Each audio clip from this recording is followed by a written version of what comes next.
বিসমিল্লাহির রহমানির রহিম। আসসালামু আলাইকুম। এটা হলো খাসির মাংস দিয়ে কাচ্চি বিরিয়ানি। আর এই কাচ্চি বিরিয়ানিটা কী করে আমি রান্না করলাম সম্পূর্ণ ভিডিওটা আপনাদের সাথে শেয়ার করব। না টেনে চলুন দেখি কী করে রান্নাটা করলাম।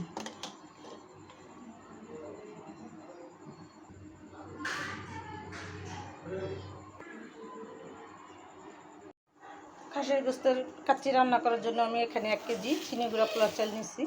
আমি এখানে গরুর দুধ, পেঁয়াজ, 2 পদের বাদাম, দারচিনি, কিশমিশ, আরও অনেক পদের মশলা আছে, সেটা আপনাদের সাথে শেয়ার করতেছি, দেখতে থাকুন। প্রথমে আমি পেঁয়াজগুলো বেরেস্তা করে নেব। আমি বাদামগুলো এখানে বেটে নেব। দারচিনিগুলো আমি এটা বাদামের সাথে বেটে নেব। তো আমি সম্পূর্ণ রেডি করে আপনাদের সাথে শেয়ার করতেছি, আপনারা দেখতে থাকুন। এই দারচিনিটা বাইটা দিলে হয় কি কালারটা সুন্দর আসে।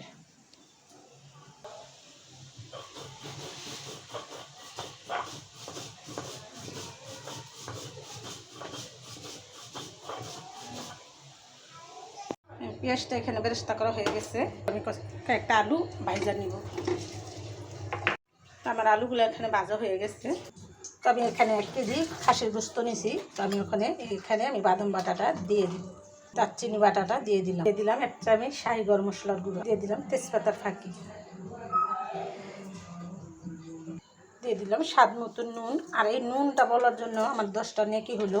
তো আমি সবসময় ভিডিওতে আমি আপনাদের সাথে শেয়ার করি যে আমল করলে কতটুকু সব হয়। রান্নার সময় আমরা আমল করতে পারি, তাই আমি আপনাদের সাথে শেয়ার করতেছি। 10টা নেকি হইলো, আমি নুন বললাম, আমার 10টা নেকি হইলো। আপনারাও রান্না করার সময় লবণ খাওয়ার সময় বলবেন সব সময় নুন, তাহলে আপনারও 10টা নেকি হবে। তো আমি কী দিয়ে কী মশলা দিলাম, কীভাবে কষাই নিলাম, সম্পূর্ণটা কিন্তু আপনাদের সাথে শেয়ার করতেছি। আমার ভিডিওটা না টেনে দেখবেন আর সুস্বাদু বিরিয়ানি রান্না করে খাবেন। তো এখানে আমি কাঁচামরিচের ফাঁকিটা দিয়ে দিলাম। শুকনো মরিচের ফাঁকি দিব 2 চামচ, কাঁচামরিচের ফাঁকি দিলাম 2 টেবিল চামচ আদা রসুন বাটা। এখানে 1 কেজি গোস্ত আর 1 কেজি চাল, আমার এখানে পরিমাণ মতো আদা রসুন বাটাটাও দিয়ে দিলাম। দিয়ে দেবো স্বাদ মতো বেরেস্তা, পেঁয়াজ বেরেস্তা। তো আমি এখন সম্পূর্ণ দিয়ে মাখিয়ে নিলাম আর আপনাদের সাথে শেয়ার করলাম। আমার ভিডিওটা না টেনে দেখবেন কীভাবে রান্নাটা করি। আমি এখানে যে তেলটা দিয়ে পেঁয়াজ বেরেস্তা করলাম ওটাতেই আমি রান্না করব। আমি রান্নার সময় আপনার সব সময় সতর্কবাণী দিয়ে থাকি, চুলার আঁচ কমিয়ে রান্না করবেন, দুর্ঘটনা এড়িয়ে চলবেন, বেঁচে যাবে হাজার হাজার জীবন, বেঁচে যাবে লাখ লাখ টাকা। আমার এই সতর্কবাণী আপনারা মেনে চলবেন, চুলা থেকে একটু দূরে সরে রান্না করবেন। মাংসটা ভালো করে কষানোর জন্য আমি হাঁড়িটা ধুয়ে কিছুটা পানি দিয়ে দিলাম, আর দিয়ে দিলাম টক দই। একটু লেবুর রস দিয়ে টক দই নিজেরাই তৈরি করে নিচ্ছি। তো এই রান্নাটা আমি আরও 10 মিনিট করব, ফিরে আসবো 10 মিনিট পর, দেখতে থাকুন। চালটা আমি ধুয়ে এখানে ঝরা দিয়ে দিছি, চালটা ঝরঝরা থাকবে। আর আমি এখানে কিছুটা পেঁয়াজ বেরেস্তা রাখছি, কিশমিশ, আলু, এটা আমি পরবর্তীতে দিব, দেখতে থাকুন। ফিরে আসলাম। আমার মাংসটা কিন্তু এখানে হালকা আছে, আমি মাংসটা কষিয়ে নিলাম। তো আমি মাংসটা আরও 5 মিনিট কষিয়ে নেব। পোলাও বিরিয়ানির জন্য আমি এখানে পানি নিয়েছি, আমি পানিটা গরম করতে দিয়ে দিব। এখানে আমি 10 মিনিটের জন্য পানিটা ফুটাই দিতেছি, ফিরে আসবো 10 মিনিট পর।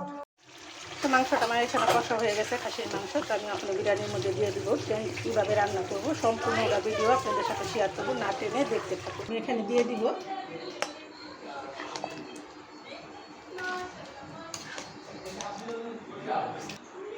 এখানে আমি চালগুলো দিয়ে দিলাম।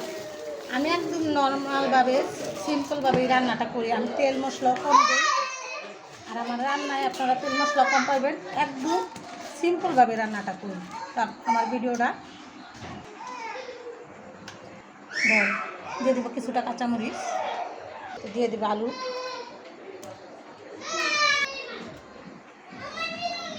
দিয়ে দেবো কিছুটা কিশমিশ। এখানে আমি আলু বক্কাটা দিই নেই, কিশমিশ দিয়ে দিলাম। তো এটা আমি আরও 5 মিনিট রান্না করবো, ফিরে আসবো 5 মিনিট।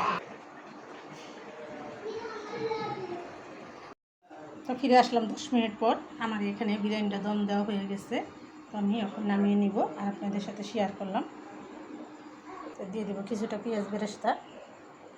রান্নাটা কীভাবে করলাম সম্পূর্ণ ভিডিওটা আপনাদের সাথে শেয়ার করলাম। আমার ভিডিওটা না টেনে দেখে এরকম রান্না করে খাবেন আর নতুন নতুন ভিডিও পেতে সাথেই থাকবেন।